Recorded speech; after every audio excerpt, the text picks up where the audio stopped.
In a world of endless fandoms, one podcast dares to cover them all. Welcome to Between Two Batcaves, your go-to HQ for everything from comics to the screen and all the IP in between.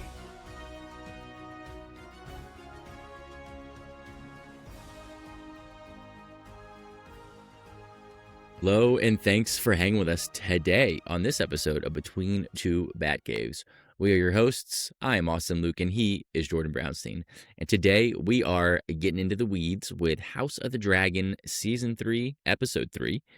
But before we can do that, a few things from me here on the front end of the episode. If you like what we're doing over here on Between Two Batcaves, please let us know. Whether this is your first or 62nd episode with us, Jordan. I thought last week was 62nd.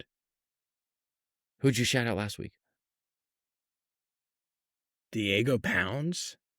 You did not shout out Diego Pounds last week. All right, well, if we're on 62, shout out again Diego Pounds. But for whatever reason, I thought we were on 63. And if we are, shout out Tristan Colon. Okay. So whether this is your 62nd or 63rd episode with us, we'll have to check on that. Check the archives. Please let us know how we're doing over here on Between Two Batcaves. Few ways you can do so. First, you can follow the pod on the podcast platform of your choice. Next, you can leave a 5-star rating and a review on that podcast platform. Lastly, you can share the show with a friend. Guys, those three simple things goes a long way in getting us out there, letting us know that we're doing what you like, and helping us expand the channel a little bit. So help us out in those three things. We'd really appreciate it. Let's see, the socials. We are everywhere at Between Two Batcaves with the number 2, except for Twitter. That is B2 Batcaves with the number 2. We don't know why. Y'all know that. Lastly, if you are watching Between Two Batcaves on either YouTube or Spotify, first of all, thank you so much for coming in and checking in on mine and Jordan's live banter, even though it's not live. You know, it's different watching a podcast than it is like listening. You feel like you're there when you're watching like the YouTube podcast. You know what I mean, Jordan? Just joining from your own Batcave. Yeah. It's just like you could like almost like see your own little like screen down there. It's a different experience. So thank you guys for doing that. Click the buttons on those platforms that you need to let us know you're enjoying the video content. You got like, you got subscribe, you've got ring the bell. And I mean, you can always share the show, you know, that always helps. So that's all you guys are going to hear from me on that matter today. I ain't going to bark your ear off anymore on that stuff. Jordan, I'm going to send it over to you to let everybody know what to expect from us today and in coming episodes. I'm going to do just that. But first, let's just acknowledge. Real smooth job there getting through the intro today, my friend. Hey, thank you. That was smooth like butter. We are here to talk about House of the Dragon today. It's really quite simple. We'll start with the Oracle report. I had to dig deep to find anything to talk about here today in the Oracle report. Slow. I noticed. Slow week. We're in the eye of the storm right now, but we're diving deep on episode 3 of this season, and we're going to be doing the same thing next week. No reason to complicate it. We're going to be talking about House of the Dragon. And quite frankly, I can't wait. Me neither. Am I missing anything, my friend? I don't think so. I would just say be on the lookout in the next couple of weeks here. We will have some form of the Odyssey coverage. Oh, yeah. Coming out on the channel. Probably one of our shorter videos. And, pretty soon here, before we know it, Jordan, we're going to be seated for Spider-Man Brand New Day. That is going to be on the channel. Y'all know that's going to be a full-length episode. Yeah. I mean, probably one of our 2+ hour episodes, if I'm being honest. I anticipate having a lot to say about this movie. Yep. So that's what y'all got to look forward from us coming down the pipe here. But as Jordan said today, House of the Dragon. So we want to get going on House of the Dragon Season 3, Episode 3. What's the title of the episode today? Rhaenyra Triumphant. Rhaenyra Triumphant is a pull from the chapter of the book that corresponds to this point in the story. I did not know that. That's really cool. But before we do that, of course, we got to fire up the Oracle report. Let's do it. Jordan, what do you got for me? Real scrounging this week. We're gonna step over to the Marvel side of things and talk a little bit of X-Men, just real quick. Dude, please do, because I'm sorry to interrupt you, but Please. X-Men 97 is in my life, and my Dude, let's goodness, start am there. I loving season 2 so far. Let's start there. I did just want to just take a second to acknowledge the greatness that is X-Men 97 season 2. So let me turn it over to you. Have you seen the first 3 that are out so far? Or are you Indeed, I have. I watched episode 3 this morning. Okay, perfect. I am right there with you. So please just hit me with like your elevator pitch for how you're feeling after these first 3 episodes. Dude, I'm feeling great. I think that the story that they're setting up in this season, you have Apocalypse. Yeah, I love like the duality that we're getting between like in Sabanur and Apocalypse, past and future. I love the tie-in that we're now getting with seemingly Kang the Conqueror. Dude. One of his sorry, spoiler alerts for X-Men 97 season 2.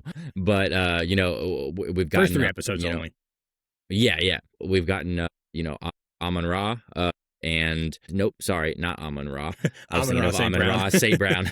Dude, it's a little early to start getting into fantasy football, but yep. I appreciate it. Hey, close though, close. Anyway, so we got some King the Conqueror tie-ins, which I think is going to be interesting. I'm loving this whole like approach that they're taking of Magneto trying to like shape, like trying to redeem Sabanur. Like that's kind of cool, like to like shape the future, which obviously like isn't going to work out. But yeah, man. I mean, I just the style of the show, great. The music of the show, great. It just, in my opinion, this is one of the like best modern era superhero animated shows to date, and I am just loving every second of it so far.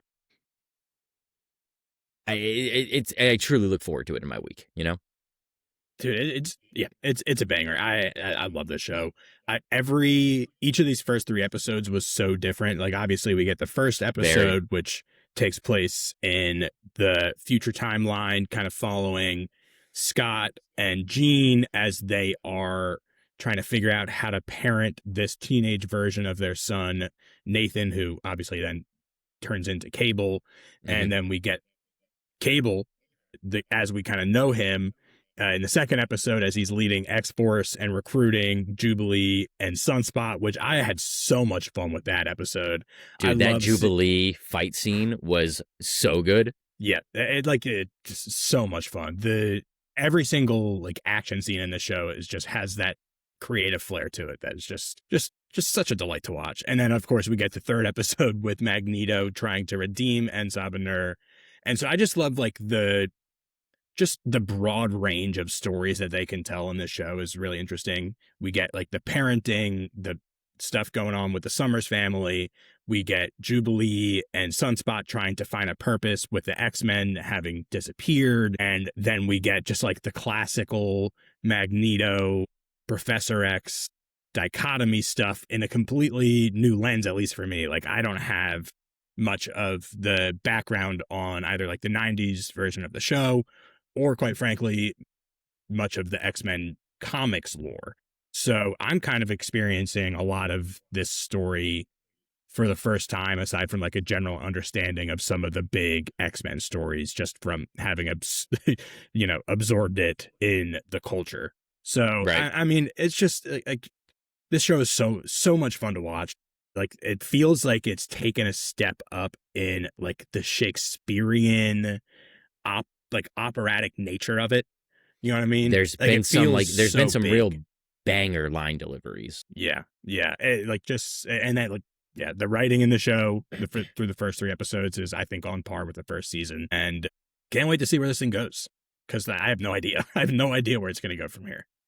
Yeah, no, nor do I. I mean, there was like some interesting like involvement of like Celestials in the third episode. You had like a little like homage to Onslaught in the third episode, which I thought was interesting. Right. Could Onslaught end up being part of this season some way, somehow? Which, I don't know. For the uninitiated, just very briefly, what is Onslaught? Onslaught is basically like it's a culmination of both Charles and it's like a manifestation of Charles Xavier and Magneto. It's melded like a together, right?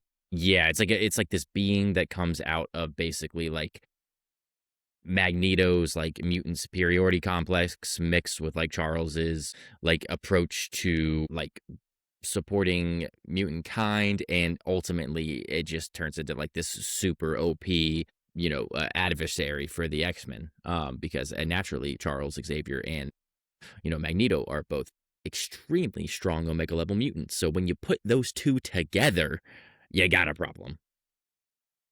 Interesting. We'll see if that is a storyline that they try to adapt here. It seems like something that they were kind of hinting at more last season, but who knows? I know it'd I'm be not a putting lot in one anything past season, this but writer's room. yeah. I want to stay with the X-Men and with the MCU, but shift over to the live action side of things with, albeit a bit of a reach, but it's out there. So Indy Navarrete, who is the star Oh of yeah, I saw the this. cult hit Obsession, the horror movie that is just like smashing. I think it's up to like 400 million Yeah, worldwide crazy. off of a sub $1 million budget. She's incredible in the movie. Also, I first saw her on Superman and Lois. She had a pretty Right. prominent supporting role in that show. So shout out Superman and Lois. Great show. Um, the reason I bring her up here, though, is she recently had an article, an interview where she was talking about, what is next for her as an actor following the success of Obsession, and naturally turns to, are you interested? Are you willing to, join any of these IP franchise universes? Are you willing to join the MCU? And as any actor would do, of course I Why would. not? I will take Yeah. any job that pays me. That's not what she They said, but they pay him? yeah, exactly. So the real news here, though, is the fact that she mentioned in this interview that one of the directors that she would be interested in working with going forward is Jake Schreier, who obviously directed Thunderbolts, did some really great TV with Beef. You might also know that he is a tabbed to be the director of the MCU's X-Men reboot. She said not only would she be interested in working with him, but that she has met with him recently. Yeah. So, question to you. Mhm. Do you want to see Indy Navarrete as a mutant in the MCU? So this is, I mean, here's the thing. Sure. My answer, plain and simply, sure. I actually don't have like any type of like connection to this actress. I have not seen Obsession, and dude, I did not get nearly as into Lois and Clark as you did. I watched like a season or two. Dude, you got to, when you're looking for your Superman fix, go back and watch that show. It's, Yeah, I'll add it. I'll add it to my backlog. ignore like the CW veneer to it and just Yeah. let yourself get lost in the story. Anyway, so I don't have like a connection to this actress. That being said, I've heard nothing but like amazing things about her from you, from other people from the online community, talking about her recently. So absolutely, let's get a new, like a seemingly like fantastic up and coming actress into the mutant saga. I fully support that. Yeah, Next question, follow-up question. I know what the follow up is. Go ahead. Fancast. Who do you got? Anybody? So, dude, Considering your depth of knowledge of her as a performer, it's shoot. How do you spell her name? the name that first came to mind for me was like a Kitty Pryde. I think could be kind of interesting. That is kind of interesting. I feel like Kitty is always, not always, but oftentimes presented as like the audience surrogate who is trying to kind of first learning how to navigate through her powers and grapple with what it means to be a mutant. I think that would be a fun role to see her, Indy Navarrete, in here. Do you think a Psylocke could be an interesting role? That's interesting. I thought about Psylocke too, but like maybe I'm just being influenced by the version that we're getting in X-Men 97, who is like seemingly like an older, more seasoned mutant who like has had a life already. Whereas Indy Navarrete is, I see her more as like the teenager who is going through like coming in, the experience of getting her powers, that is the story that I think they're telling with this Jake Schreier-led movie. Kitty is definitely a good character to be, to tell that story with too. Yeah, I mean, Shoot, I Professor forgot much X. with the actress. I did Magneto. I was gonna throw out Mystique. Like it could be interesting but That would be cool. She is, if you've seen any clips from Obsession, like the facial acting that she's able to do. she's creepy. Although, as a shapeshifter, would that like rob her of that? Because like then you shapeshift into whoever you're Perhaps portraying. Perhaps. I don't know. I Yeah. don't know. We'll have to talk to her about that. Yeah. Get her on the pod. My friend, I don't have anything else here for the Oracle report. Did you have anything that you wanted to talk about before we head back into Westeros? No, I want to get into Westeros, man. It's fresh on the mind. Yeah, Finished the let's do episode it. about 30 minutes ago. I want to talk about this show. All right, it's time. You heard him, folks. We're getting into the meat of today's episode. We're going to talk about House of the Dragon, third episode of the third season, Rhaenyra Triumphant. But also, you know what we got to do before we start talking about our thoughts and feelings? I believe we have to inform the audience on what happened during the episode. Indeed, we do. We got to do it through the Batcave recap, and you guys know it's gonna have spoilers. We're gonna talk about what happened in this episode of TV. Probably gonna talk about what's happened leading up to it in the show. Could possibly bring up anything that's happened in Westerosi and Essos lore. So We warned. could potentially spoil the books, but we don't know if we are spoiling the books Because we haven't read we them. haven't read them. So if we I don't know do if you guys spoil know, the Austin books, doesn't read. I don't read. Y'all should know that. If you've been here for a while, you know that. I'll let you know So when they if come we- out with a graphic novel. Thank you. If we do spoil the books, our bad. We didn't know that we did that. We won't try to. That being said, though, we're going to get into the spoilers here. Austin, I'm going to go ahead and get into it here with the Batcave recap. What do you think? I think that sounds like a dandy idea. I'm going to mute myself, sip out of All right, my sip your Infinity drink. Gauntlet mug, and let you tell me what happened in this episode of TV I just watched. All right, sit back, my friend, because this is the Batcave recap for House of the Dragon, Season 3, Episode 3, Rhaenyra Triumphant, written by Sarah Hess and directed by Claire Kilner, who are both back in those roles from last week and will, I think, both be there again next week. So we got a little bit of a three-fer going here. So, in what really should have been the Season 3 premiere of House of the Dragon, Rhaenyra has taken the Iron Throne, but it is not all that it was cracked up to be. Rats are running rampant through the palace, the common folk are hungry, and the Red Keep is broke after Team Green moved the crown's money out of the capital city. As Rhaenyra struggles with the adaptation from rebel to head queen in charge, she looks to Alicent, who she is keeping prisoner, for advice. Daemon and the Dragon Seeds have flown to the Riverlands to accept Lord Ormond Hightower's surrender and take Alicent's third son and another potential heir to the throne, Darren, back to King's Landing as prisoner.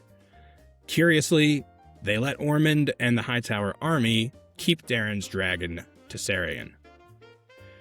Later, Rhaenyra will come to find out that Ormond has pulled a fast one on her, turning over a faux Darren, while the real Targaryen takes his dragon and the Hightower host to lay siege and capture a town full of Rhaenyra sympathizers just south of King's Landing. Despite Rhaenyra having just taken the throne, her grip on power is tenuous at best, and the institutions around her are crumbling. She has no small council or Queen's Guard.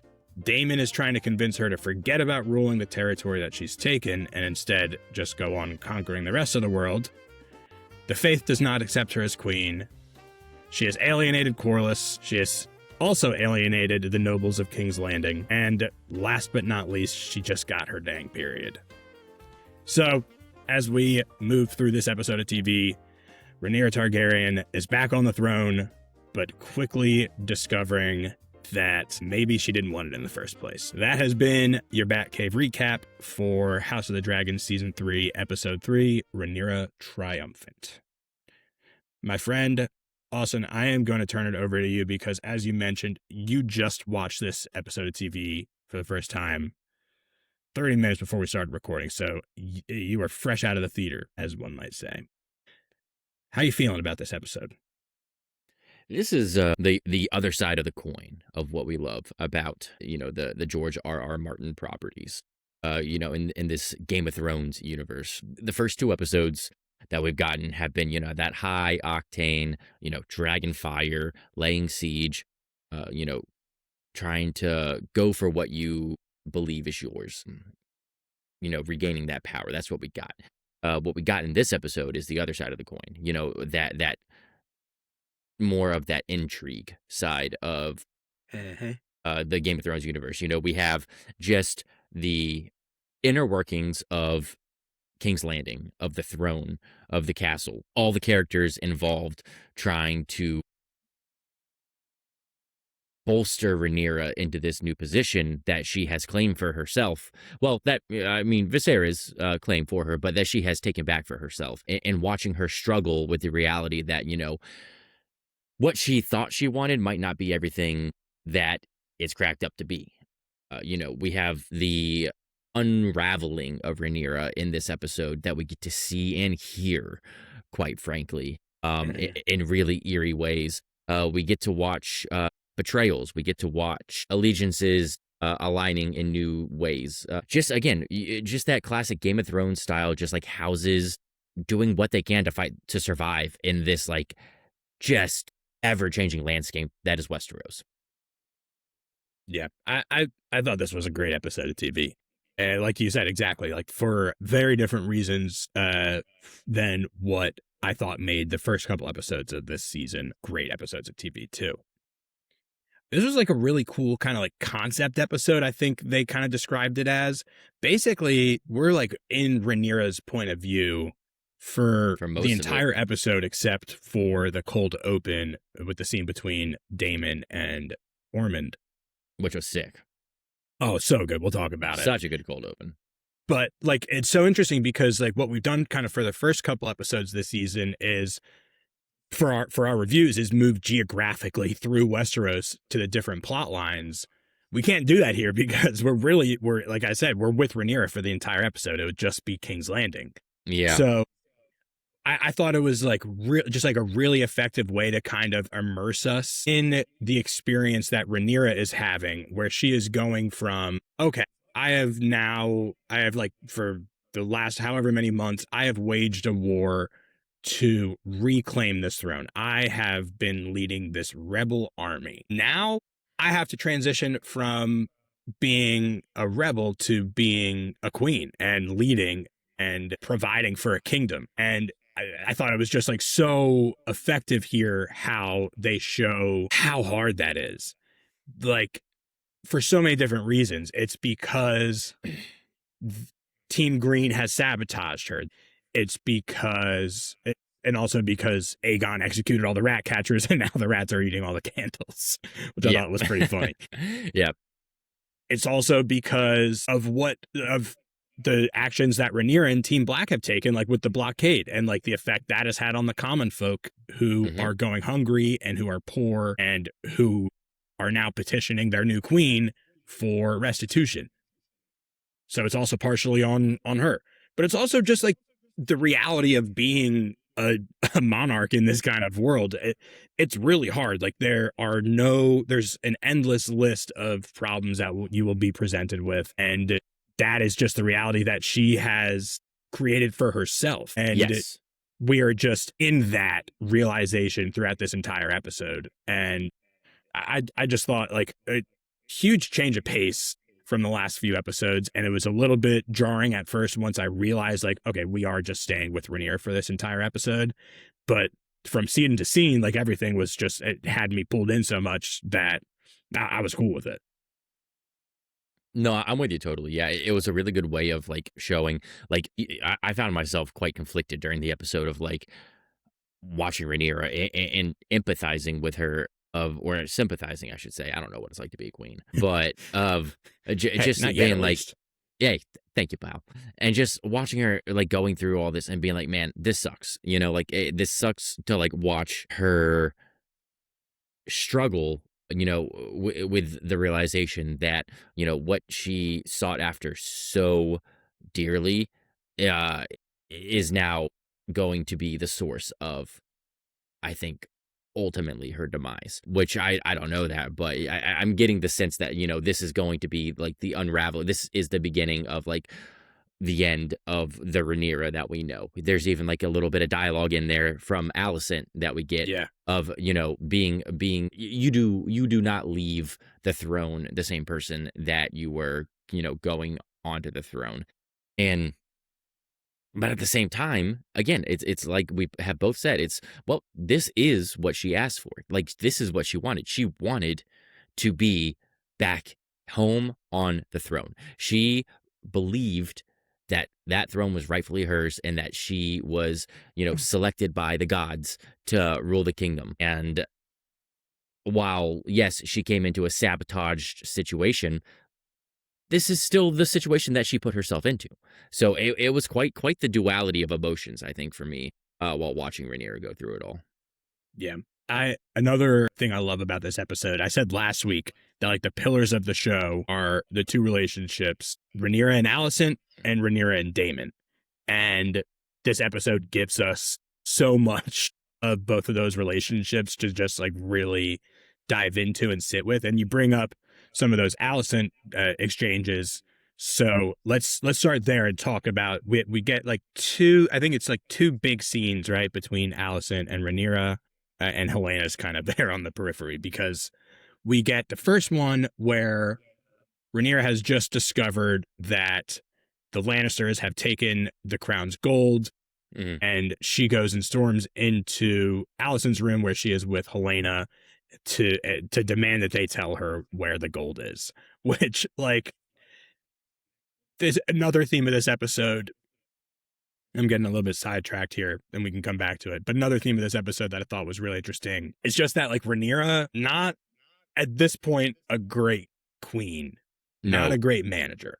So, like, going to and like demanding, like, actually thinking that Alicent has the knows answers where the gold is, like, and that's it's ridiculous. The next step that she takes is like showing kind of like her, no pun intended, but like her greenness in this role as queen.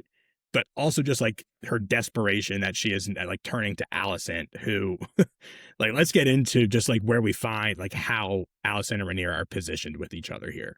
Because you mean the fact that Rhaenyra just killed her dad? Which Alicent mentions, but I think she's taking it a lot better than I thought she would. Like, we talked about it last week. I thought that was going to be an issue. Apparently not. She's like, oh, you're asking me for all this right after you killed my dad? Yeah. And that was kind of the extent of it. But, I mean, we knew, like, Alicent wasn't particularly fond of Otto. Otto, like, put Alicent in a lot of tough situations. So we knew there wasn't, like, a ton of love lost there. But to be in this position, one where she has just killed your father, she is holding you prisoner, kind of having gone back on her word, or at least you could think so, in that Alicent delivered as much as she could on her end of the deal, and Rhaenyra has still taken her and her daughter captive. But Alicent is still in a place where she is willing to like have this like dialogue and engage with Rhaenyra. So I just thought that was so interesting that like Alicent is really, I think, approaching this from like a very pragmatic point of view. No, she is.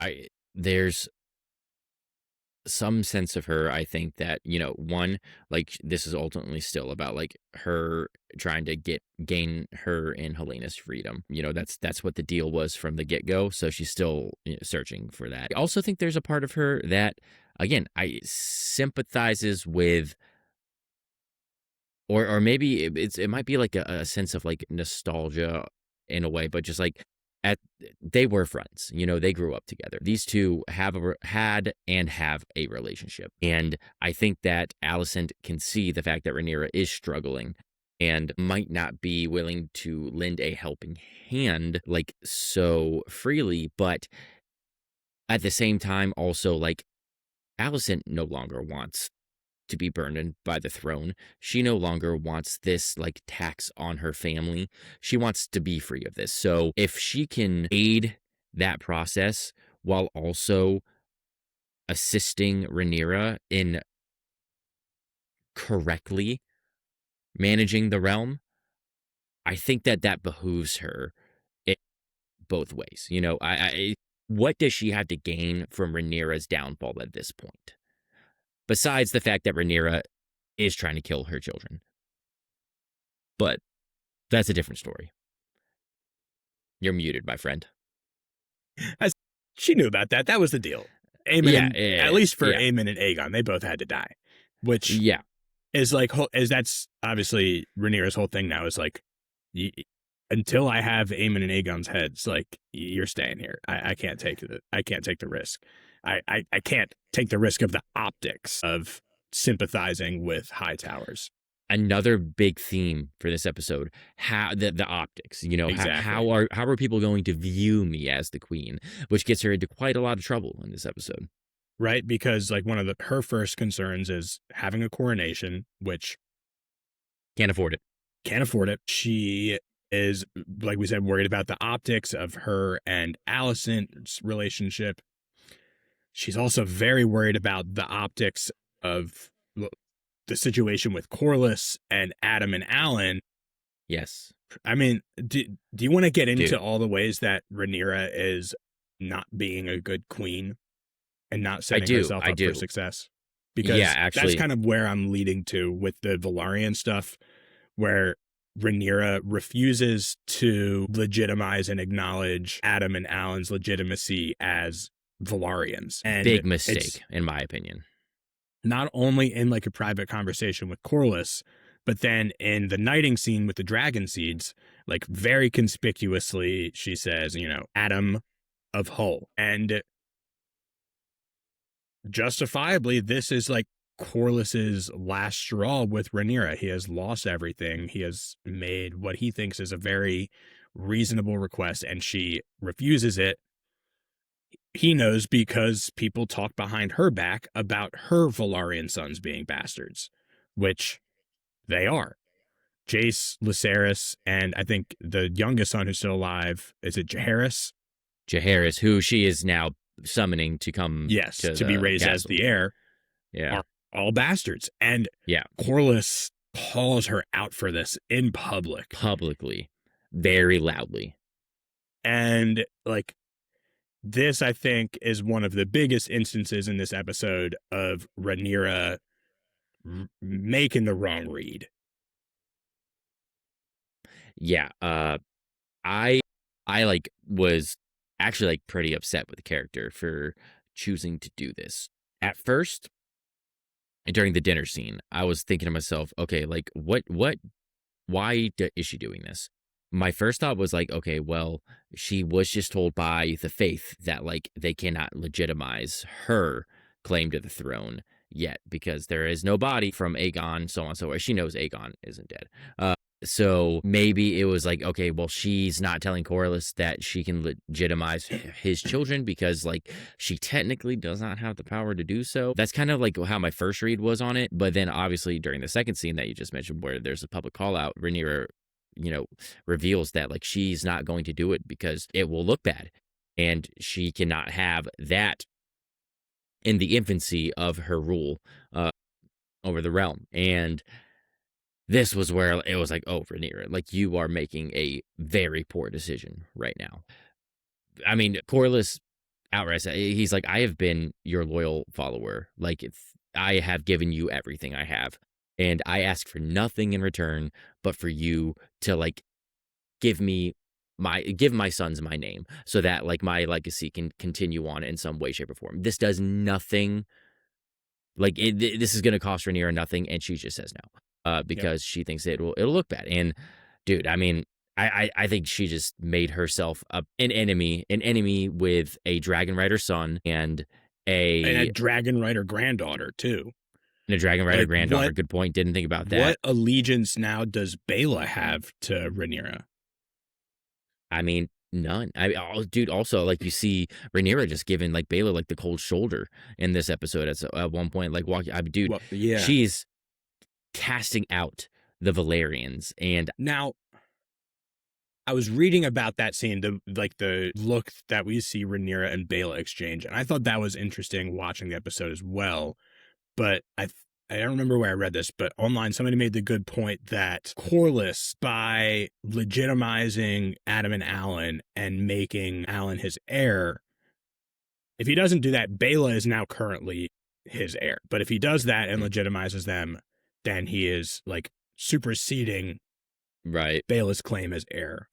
Because they're And male heirs. Yeah. now it's not like he has anything to, bequeath to her at this point after the events of Battle of the Gullet. But I thought like somebody was kind of like hinting at like maybe Rhaenyra and Baela had a look of like understanding that like Rhaenyra was rejecting Corlys's request, not for Baela, but Baela gets the benefit of remaining his heir. I don't know. I might just kind of like a tangent, but all in all, just feel a like bad that's call a on stretch. Rhaenyra's part. Yeah. No, we can speculate about that, but I agree. I just think she made an enemy of the Valerians, and I don't think that that is going to serve her well as she continuously makes enemies throughout this episode and throughout the season.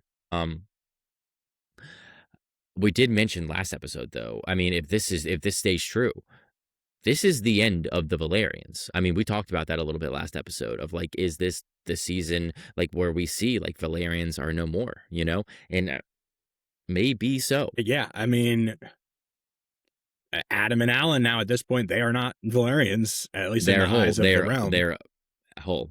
Exactly. So, and we know there are no Valerians 200 years from now. So That's what I'm saying. It doesn't look like it's going to go well for him. Yeah. What, as we sit here, what's the next big gaffe that you think of Rhaenyra having in this episode? So there's, I want to talk about the dinner scene. Yeah, the rat feast. The rat feast. Yeah. So as you mentioned, really good like way that they shot this episode of constantly showing us the rats around the castle because Aegon killed all the rat catchers, and Rhaenyra has this banquet with all of the nobles of King's Landing. She has them over for a banquet, and they all think it's to kind of like celebrate Rhaenyra as the queen now. We're here to like, pledge our fealty to Queen Rhaenyra. Turns out that's not true. Rhaenyra serves them rats on platters because that is what the townsfolk had to eat, while all of them were stockpiling their goods in their wherever they lived, in their houses, while the poor suffered. So Rhaenyra said, like my gold cloaks are ransacking your storehouses now, and this leads into Rhaenyra redistributing those goods to the people. This is interesting to me because on one hand, heck yeah, Rhaenyra, like heck yeah, I mean what a good scene, like she's like, hey y'all, like, and even Lord, I forget his name, but the Lord at the end that's kind of like sitting in the corner with a smirk, Yeah, I know who you're talking about. And she's just like you smile, and he's like, I like it watching like a good, I forget how he phrased it, but basically he was just like, checkmate, like that's what you just did to us, and I gotta like game, game respect game, Is that Manderly, the new character that we got? Yeah, yes, Torrin Manderly. So on one hand, like, yeah, that was like super cool. It was like cool to like watch Rhaenyra kind of have one of those baller moments, because we haven't really got to watch her have too many of those up until this season. On the other hand, I'm just sitting here wondering, like, at what cost was this? Sure, she got to take those goods and distribute them to the townsfolk for a day. Yep. And why did she do this? Ultimately, for the looks of it, for the optics. I mean, she is trying to use this as another way to legitimize herself in the eyes of the people. I'm not saying that it's not good-hearted. She cares about the townsfolk, but she's feeding them for a day, and she has now made enemies of all of the houses that could feed them for the future. I'm really conflicted about this decision here. What do you think? And Daemon acknowledges that, like, you just made enemies out of all these noble men and noble ladies. And she's basically like, yeah, well, they're mid anyway. So like, who cares? But when those are the rich and powerful who populate like your seat of power in King's Landing, you want them on your side. But you're right that like on the other side is like a hungry, angry common folk is also very dangerous. So Yeah, you're right. I think that like making this gesture in a vacuum is the right call, but at what cost? Rhaenyra did have some good banter in that dinner scene though before the rat reveal, where she's like calling Right. out the lords who were loyal to Team Green, uh, and she's like making light of it. And you do get these moments throughout the episode of Rhaenyra. Like, we're talking about a lot of her mess ups here, but it isn't all bad. I think there are some signs that she could be an effective ruler, an effective leader, Oh, yes. and you do see some of that in like some of her people skills, not necessarily like political maneuvering or when she is like the queen talking to the common folk. She has a lot to work on there, but when it is just like Rhaenyra talking to somebody, she has a certain charm to her, and I think that is like helpful to her as a queen. Yeah, I think you said it earlier in the episode, but she is quite green in this role. She has really not had to lead at this scale before, and up until now, like her entire like motivation to get to the throne has been pretty much like fueled by like rage and like a sense of prophecy, if you Like will. this is And mine, yes, indignation. yeah, and yeah, yes, great word. And now that she has it, well, what does it take to lead? Am I suited for this? And I think there's certain like aspects that you see here where like, yeah, like she could, be suited for this role. She does like take a few minutes and think to herself like, okay, like what would my father do? How would my father do this? And Viserys definitely had his, uh, downfalls as a king. But if nothing else, he was a merciful king. And she definitely tries to emulate that, I think, in it's the ways that you see her go about like her day to day goings in King's Landing. I will I say though, that changes at the end of the episode. Yes. She has chosen to go down a different path at that point with the "I will burn them all" line, as we're seeing all of the Hightower banners burning behind her. She has a bit of a change of heart after she discovers Ormond Hightower's scheme. I want to talk about that, but first, just to wrap up the Rhaenyra as a leader conversation. A mark of a good leader is surrounding yourself with good advisors who, one, not only are like willing to speak their mind, but also like have a good head on their shoulders and kind of know what they're doing. We have been a lot so far this season singing a lot of Daemon's praises in that capacity. We've seen him on the battlefield and he's been victorious. But if we really think back to some of the earlier seasons, the soft power has never really been his strong suit. He is not necessarily the most cunning political maneuverer. And we see that rear its head in this episode very early on with, I think, the scene between him and Ormond. Ooh, interesting that you're starting here. I'm first of all, I'm really glad you're bringing this up because I did want to just touch on Damon before we kind of went into the twist of the episode. Yeah. But yes, you're right. Damon is this episode reminded us of like why we didn't want to see Damon as king because, right, he's really not set on providing for his people. He's set on conquest. And we hear that like directly quoted from him in this episode between him and Rhaenyra when he's like, basically telling Rhaenyra, hey, what are we doing worrying about this? We have 6 dragons. Aegon the Conqueror came over with 3. We have 6. Let's go claim the rest of the world. Like And, he's saying this to her in High Valyrian.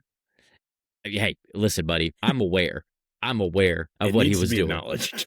It does. He said it in High Valyrian, and that made me happy for you.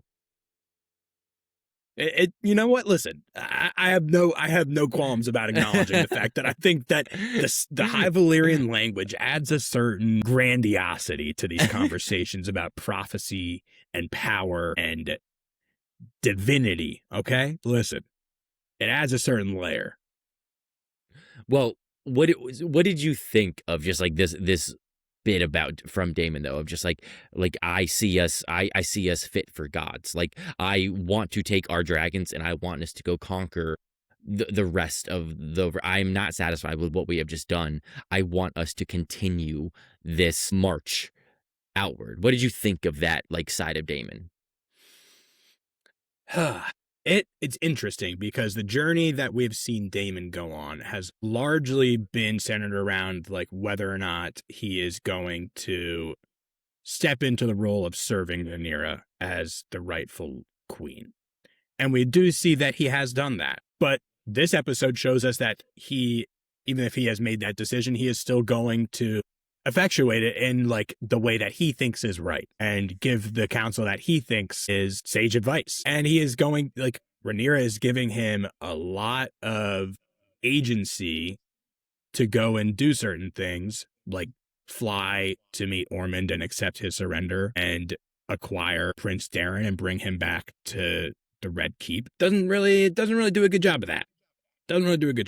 Obviously, we get the reveal later in the episode that Darren is not actually Darren. It is a dupe that Ormond has set up in case this ever happened, that Daemon comes or whoever comes to accept their surrender and take the prince. He has established this plan ahead of time, and Daemon failed to sniff this out. I'll tell you, buddy, one real quick way to confirm that in fact was Darren Targaryen would be to say, hey, go bring me his dragon too, because I'm not letting you guys keep a dragon. But he didn't do that. Yep. I was thinking the same thing. He didn't do that. They just let the Hightowers keep the dragon, which seems irresponsible. For somebody so obsessed with dragon math, that doesn't seem like a smart decision on Daemon's part. I'm just saying, dude showed up with 3 dragons. He could have left with 4. I mean, what an awesome opening shot of him standing in front of the 3 dragons, you know? Yeah, Man, facing off stuff. Against like a 20,000 man deep army. He's just chilling there, like resting on his sword with a little smirk on his face. Yeah, what you gonna do? I got my 3 dragons right here. 3 of them.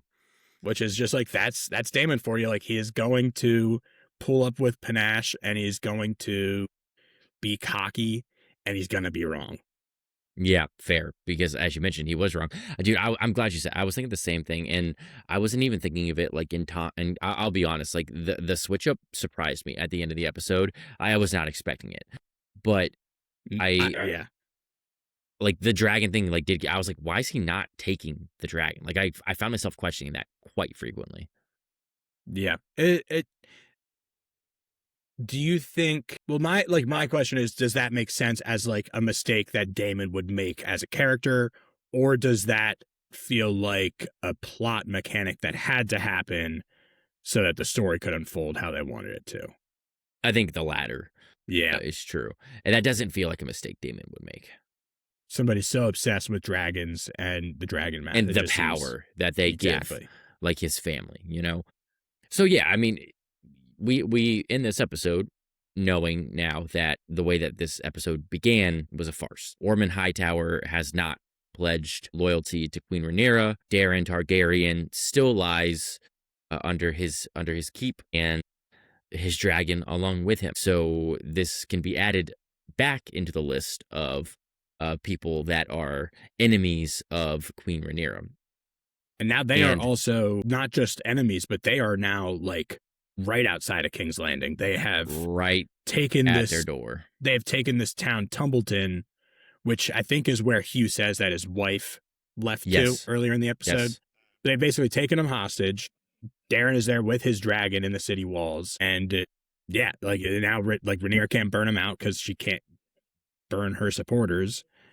But they now have this stronghold like right outside the city. Yeah. Again, it really caught me by surprise here. I'm not entirely sure like what to think of, what are we going to be getting now for the rest? It seems now like kind of the main conflict moving forward is going to be, Ormond Hightower in the remaining kind of front of the Team Green against, Rhaenyra, as she is now completely, it seems like, blinded by rage and the deceit that happened in this episode. You know, she is going out for obviously Ormond's head. She's going out for Darren's true head. She still very much needs Aemon's head on a spike. And I don't think that she is going to be content with just trying to swipe Aegon under the rug, as Alicent has suggested to her. I think she's going to want to see him also come to his ultimate end in this season as well. I don't know if she's going to get all of that, but I do think that this is the Rhaenyra that we're dealing with now, one that's not going to be satisfied until there are no other threats. Yeah, I think that's exactly right. And I this should have been the season premiere, because I think this sets the table now for basically like the final stages of this conflict that we know is going to lead to just like complete ruin for the House of Targaryen. So, I mean, yeah, we got Ormond and the High Towers coming up from the south. Aemon and Vhagar, who knows where they are now, having sacked Harrenhal. Criston Cole and his army are still up there somewhere looking for Vhagar too. So, oh yeah, can't forget about Criston Cole. And not to discount the fact that like she now has a kingdom to look after, and if the common folk in King's Landing go hungry, that's going to be a problem for her. So she has like solved one problem by getting the throne, but created so many more for herself. Yeah, no, because, you know, again, now she has presented the opportunity, not only the opportunity, but now very real situations where like she now has enemies from within and knocking at her own door, which is gonna, you know, she's going to be surrounded from all sides. And I think that, you know, like we've said during the episode, just like you see that unraveling of Rhaenyra. It's just like that sense of pressure kind of like really starting to like get at her a little bit. I think that we're only going to see that multiply as the conflict grows and her options wear thin. Obviously, House Black still has the upper hand in terms of pure dragon power. For now. And for now, and in the fact that she does sit the throne, she is the queen. But Team Green definitely has the manpower. I mean, they do. And dragon power seemingly maybe more to come. Yeah, I think that we can pretty clearly see at least one, probably two dragon defections coming with Adam and Sea Smoke. Yep. And I also, Ulf the White, who wanted to be Ulf Targaryen, and Rhaenyra said, absolutely not. Dude, that was so funny. That was hilarious. She said, oh, no.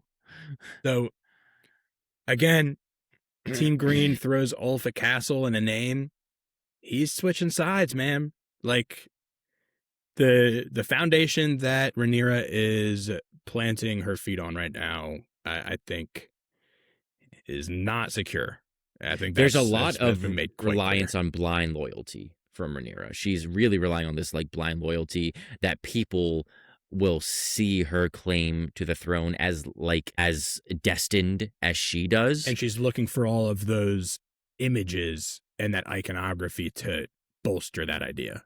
Yes, and I think that as she sits the throne, as time goes on, people are going to start questioning that legitimacy a little bit more because, well, you went through all this now for what? And if the people aren't happy with how she's ruling, then they're going to start to question if she's truly fit and if she was ever meant to be on the throne.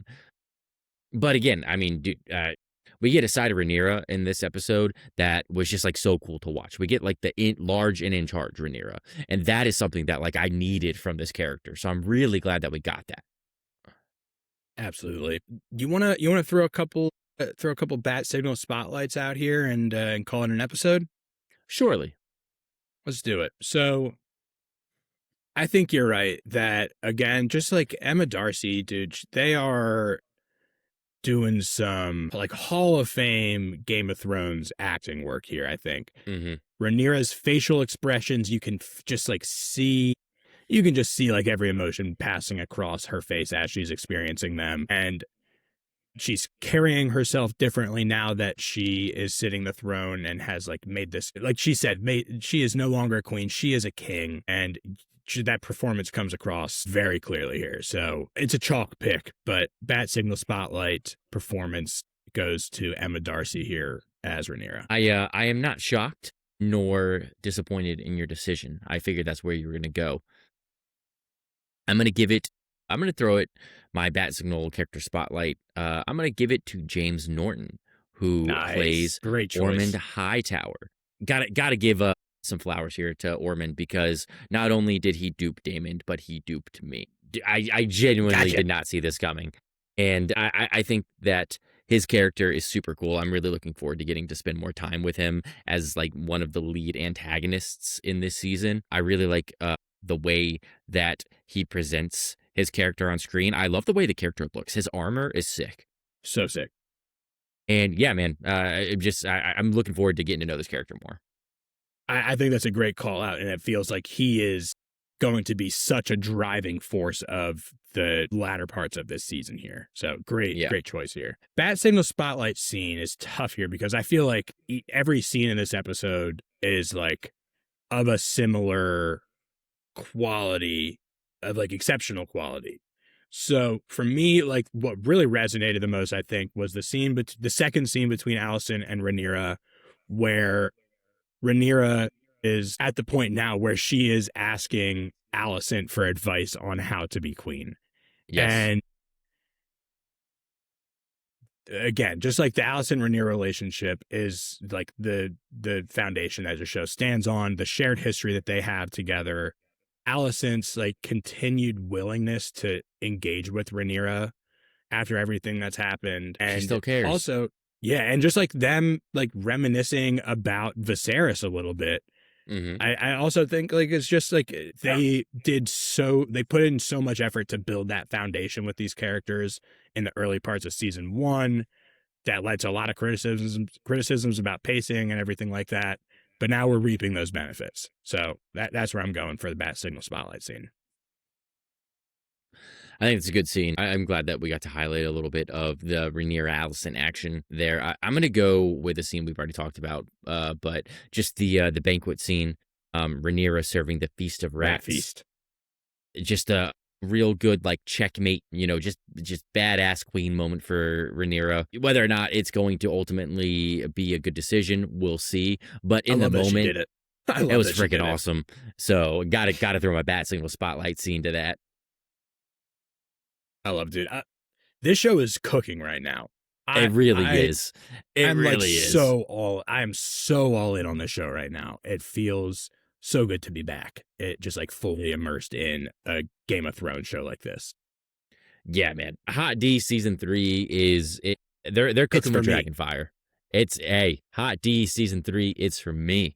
Call that an episode right there, man. Hey, thank you for hanging with us on this episode of Between Two Batcaves. We appreciate y'all. Hit us up on the socials at Between Two Batcaves with the number 2 everywhere, except for the app formerly known as Twitter, where you can find us at B2 Batcaves, also with the number 2. Let us know, like, what grade would you give Rhaenyra's management style through a week as manager of King's Landing? I want to know what you guys think. Is she passing the performance review? Do you guys have some notes? Let us know. And before you close out of the podcast app of your choice, after answering Jordan's question, mind you, please leave a 5-star rating and a review if you liked today's episode. If you're watching Between Two Batcaves, leave us some comments letting us know that you liked it. Click like, subscribe, ring the bell. Guys, we will be back next week covering more House of the Dragon. That's House of the Dragon, Hot D Season 3, Episode 4 next week. So come on back for that. Shoot, dude, that's crazy. That's crazy. Anyway, that's what you got to look forward to next week. So until then, from our Batcaves to yours, thanks for hanging with us, and we will see you next time. See ya.